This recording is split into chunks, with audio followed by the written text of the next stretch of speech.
when buying real estate, would it be better for a lower interest rate or a lower principal? Yeah. So, and it's funny because I'm actually creating this year also the complete real estate course.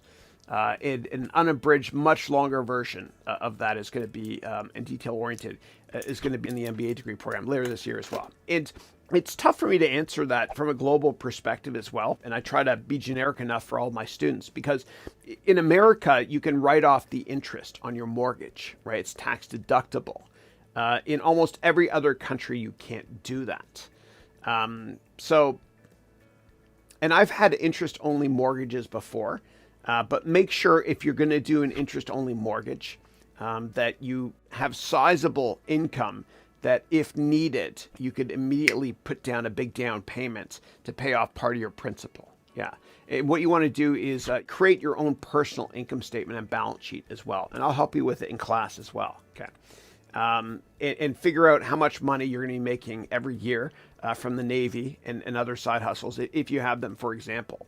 And make sure you have enough to cover the principal, because what would break my heart is if you just did interest only and then one day realize that you won't be able to pay it off because rates spike. And make sure that you're locked in. Like if you guys can, when it comes to mortgages, if possible, and I had to wait till my 30s before I bought my first apartment in New York, but if possible, try to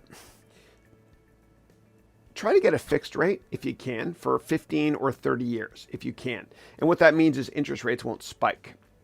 And so what happens is quite often, and interest rates will never be lower than they are today. So everybody should be trying to refinance their mortgage right now. But if you refinance and you have a variable rate, what can happen is within a couple of years after the mortgage, if interest rates spike and they can't go any lower, but if they spike, then you're screwed because your mortgage payments go up a lot as well. And then from a cash flow perspective, you might, be in trouble. So I would try to, if you can, get a fixed rate for 15 years at least, or 30 if you can. Yeah.